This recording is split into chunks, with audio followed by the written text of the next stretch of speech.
Hey guys, Dustin here, and today we've got a pretty neat suppressor. It is the AAC TiRANT 9mm. It's right at 8 ounces, and so, hey, you know, that's always good, especially when something's on the end of your gun and has a lot of leverage against you. Being lightweight is a good thing. Now, how it gets that lightweightedness is you have a titanium baffle. So, you know, right then when I said titanium, we mean price going up. And then it has aluminum baffles, and if you've messed with suppressors before, you know, aluminum, well, that's on the hard side to clean. So, of course, there's the downside to that. But the rest of it's pretty slick, and if you see how it kind of looks like it's in some sections, that's because, yeah, you can take it down into short mode. So we can remove this section right here completely just by unscrewing it, even at the range, put that end cap back here, and have a shorter suppressor. Of course, it'll be a little louder, but it's so quiet already. Little louder's no big deal. All right, so we have it on my Springfield, I mean, of course it's a Springfield XD, but my Springer Precision fixed up XD.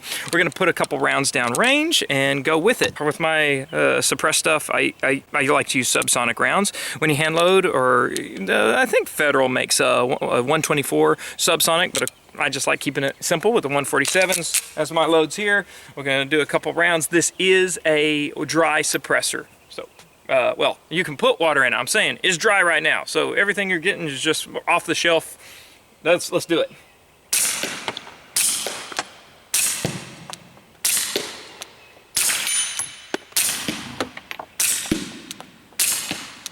That's interesting. Some of the bullets seem to whistle more than others, but they're all the same bullet, so it makes me wonder. We're gonna keep shooting and just empty this mag, let you hear it. We'll shoot a little faster though.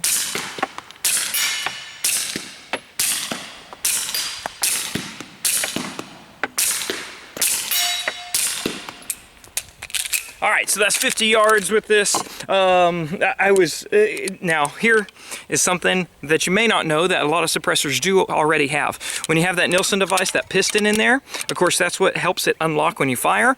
A lot of times you can index it by just pulling it out and spinning it around. And so if you find you're shooting, like I was shooting pretty low down there, we could just try to move it around and find a new spot where it would shoot. I should have done that earlier before we went on camera, but it's all good. We're just trying to hear the noise. So anyway, once you have that put back together, you know, after reassembling it, you need to, one, check that you're assembling it the same way with those baffle, the relief cuts, those notches pointing in the same way. A lot of times it's easy to index on the serial number.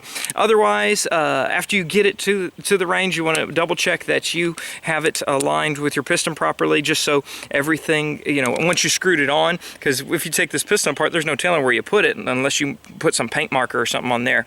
And you can put it to match your pistol, because everyone's gonna change point of impact a little different. That's just how suppressors go. They still say pretty accurate, but again, you know, you will have a point of impact change mostly because of the turbulence in that can. All right, so it's a little warm right now. This is not rated for full auto, but we're gonna see if we can take it apart really quick and put it in short mode. So we do that just by taking off that end cap, and there is an O-ring that keeps it snug, and then you can see the O-ring kind of broke loose and it's really easy now, and that's the last K baffle right there. And so you have an O-ring there.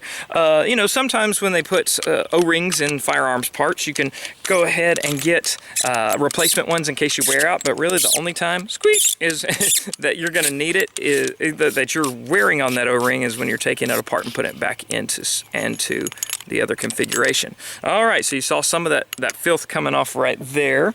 My glasses are fogging. We're gonna make sure that, so here's what the baffles look like. It's just a standard K baffle. You got some notches and grooves, and of course we need to orientate that right there and lock that notch right in. Okay, and then we'll put the end cap back on, and that's it. Now we have about a almost 3-inch shorter suppressor.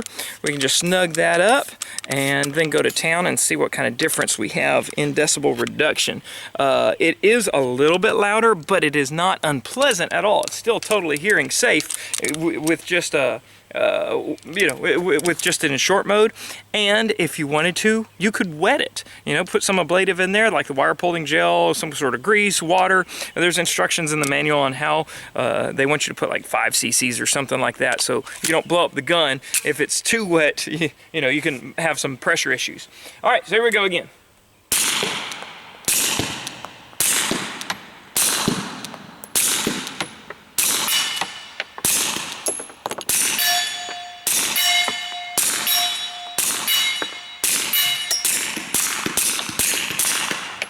All right, so a little bit different. You have a little more noise, but not uncomfortable in the least. So if you just have options, okay? You want the shorter one, just put it in a short configuration. That's how I keep one of my Revolution 9 does the same thing, but it's not this easy to switch out.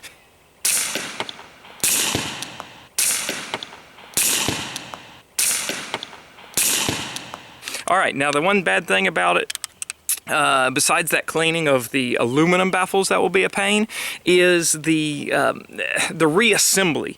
So it's all just in, the stuff you have to do at home. There's 5 different designs of baffles, and then of course they have to go in a certain order. You got your blast baffle, you got your front baffle, you have the standard baffles in the middle, and then in your short piece here, you've got a transition baffle, and then another front baffle, and then a standard baffle here. And so you just dump them out on the table, you're like, oh my gosh, and you got to look at the owner's manual and figure it all out. So I would definitely not do that at the range, or you need to have that owner's manual with you and the map layout of all the baffles in there. All right, so just final thoughts on the AAC TiRANT 9. It's a high quality can, and it's lightweight. Of course, you've got that titanium and aluminum to deal with, but that's what helps you get that maximum decibel reduction. You can cut it down if you need to. It's going to retail about $850. You can pick one up from Silencer Shop. We'll put a link in the description, and then we'll go ahead and just shoot a little bit more. Here we go. See what we got.